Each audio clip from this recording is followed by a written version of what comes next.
Oi, gente, tudo bem com vocês? Comigo tá tudo ótimo. Sejam bem-vindos a mais um vídeo. Queria dizer o que pra vocês? Que estou muito feliz porque esse canal está chegando a um outro patamar de canal. Porque agora eu resolvi que vão ter cenários nos meus vídeos. E tcharam! Esse é o meu cenário para vídeos sobre meu relacionamento com Deus. E podem esperar outros cenários para outros tipos de vídeo. Então, sempre que vocês abrirem meu videozinho e vocês virem esse cenáriozinho, vocês podem pensar: Deus quer falar comigo agora, através do relacionamento dele com a Ana Beatriz. Enfim, estou muito feliz por esse progresso. Palmas! Uhul! Esse aqui é meu caderninho de estudo bíblico. Eu sei que não é um cenário tipo, nossa, que incrível de cenário, mas tamo aí, né? A gente vai crescendo de passinho em passinho, não é mesmo? Enfim, hoje eu vou compartilhar com vocês duas coisas que Deus me chamou a atenção na leitura de Macabeus. Né? Eu tô adorando Macabeus, segundo Macabeus. Primeiro Macabeus foi tão difícil de ler, cara. E segundo Macabeus tá tão gostosinho de ler, tão tranquilo de ler. Cada parte, cada capítulo de Segunda Macabeus fala uma história, né? Acho que é por isso eu gosto mais de coisas diretas. E tem, tipo, uma moralzinha ali pra você pegar. Já no primeiro livro, é uma história mais contínua, assim, que você acompanha o personagem. Então, que às vezes você pode ter ranço, que nem eu tive, né? Enfim.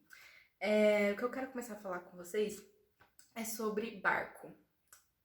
A primeira frase que me impactou foi assim, ó.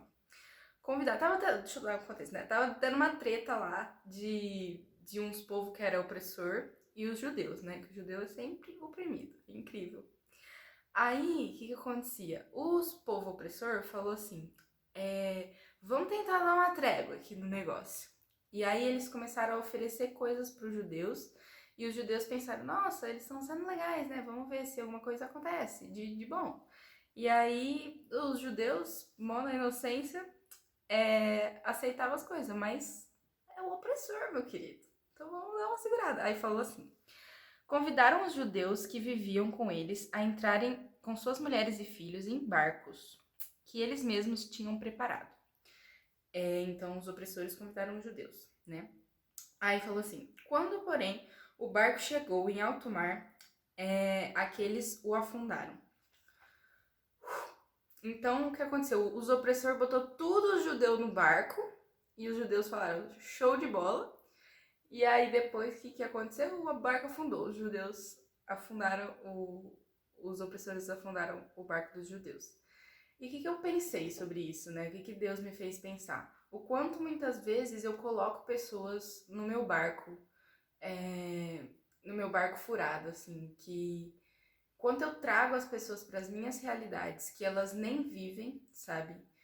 E eu puxo ela para os meus pecados, para as minhas coisas e acabo sendo negligente assim com a outra vida, com a outra alma, né?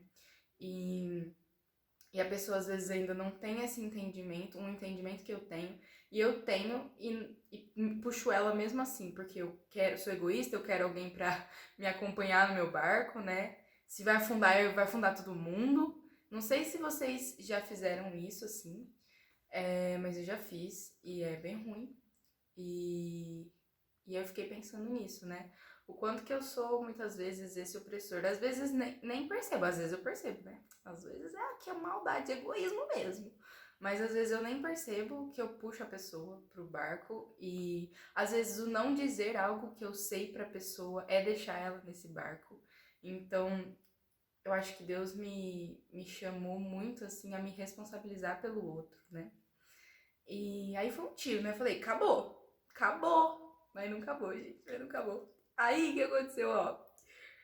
Enquanto os inimigos do reino têm esse tipo de postura, de puxar pro barco, de enfiar o barco e afundar o barco lá no meio do mar, Jesus entra no barco com os discípulos e vive uma tempestade com eles.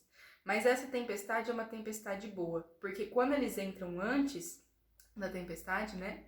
Lá com Pedro, que acontece todo aquele negócio do sobrenatural do Pedro lá, ele tem um intuito, que é levar os discípulos para o outro lado do barco, né? Do mar. Do mar não, do rio. Tinha água lá, aí tinha que passar pro outro lado. Então, Jesus, ele tinha esse intuito, né? De levar os discípulos pro outro lado.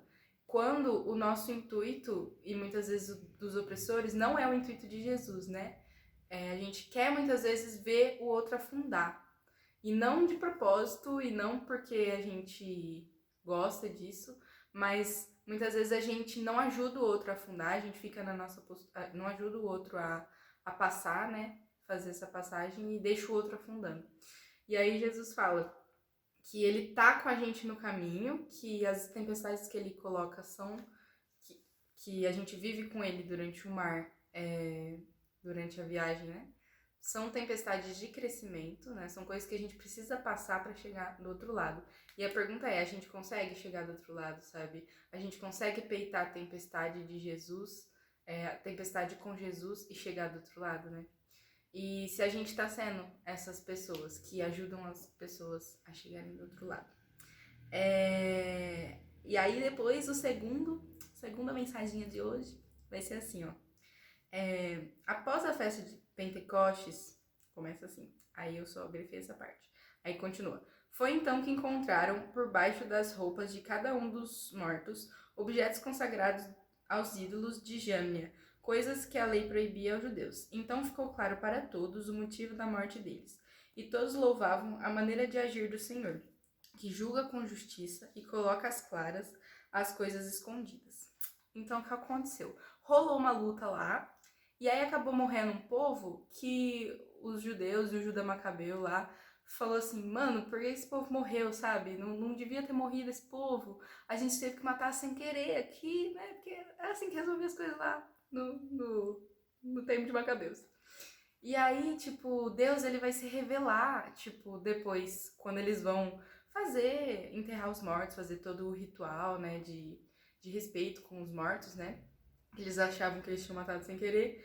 Jesus vai e mostra para eles que eles eram idólatras, que na verdade foi parte do plano de Jesus aquelas mortes acontecerem, né? No sentido de que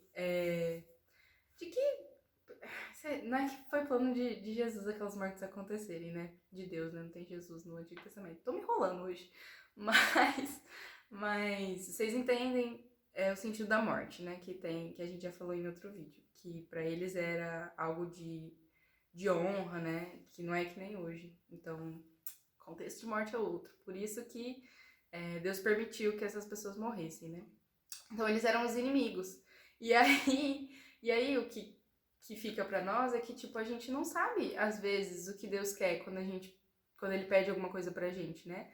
Às vezes ele vai pedir algo, a gente vai olhar e a gente vai falar, Deus, eu não vou fazer isso não faz sentido nenhum, o que você tá fazendo, o que tá acontecendo? Ou às vezes, que nem foi com Ananias, né? Tipo, Deus chegou pra Ananias e falou, então, você vai lá naquela casa daquele perseguidor de cristãos e reza por ele. Não, foi Paulo que foi pra casa dele. Vai vir um cara aqui que mata todos os cristãos, você vai rezar por ele, vai ficar tudo bem. E Ananias, tipo, show de bola, sabe? Então, às vezes acontece esse tipo de situação e às vezes acontece de Deus não explicar alguma coisa pra gente na hora, acontecer algo que a gente fala, tipo, nossa, por que você permitiu isso, Deus? Não tá no meu entendimento isso, né? E aí depois Deus mostrar que não foi só uma permissão, não foi apenas uma permissão, mas foi algo que ele já tinha em mente, que ele entendia que era necessário. Então a gente não vai entender tudo. Isso é tão difícil para Ana Beatriz entender. Deixa eu ver. Aí vou ler o que eu escrevi. Deus me indica que e antes disso, aquela parte do Pentecostes, eu saquei que era uma mensagem muito pra mim hoje, no presente. Porque domingo foi Pentecostes, né? E a historinha, ela começa falando após a festa de Pentecostes.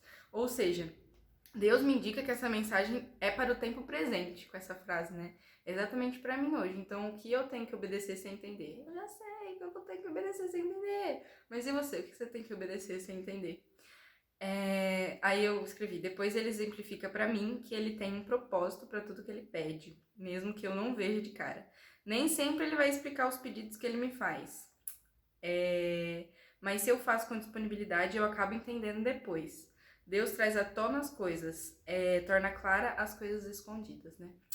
Então é isso, foi 2 tiros muito grandes. Espero que vocês tenham recebido esses tiros com sucesso, como eu recebi. Fiquei, olha, Jesus, que tiros foram esses?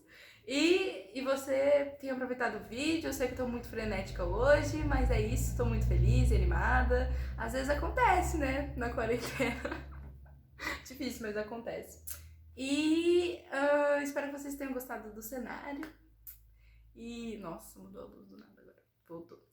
E eu vou me esforçar pra dar uma melhorada aqui no negócio, mas eu sou ruim nesses negócios. Mas eu estou aqui, ó, motivada para melhorar os cenários e as coisas.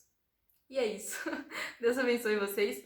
Um beijo. Que vocês tenham uma ótima semana, um ótimo dia e que as coisas sejam muito legais. Que Deus fale muito com vocês. Falou!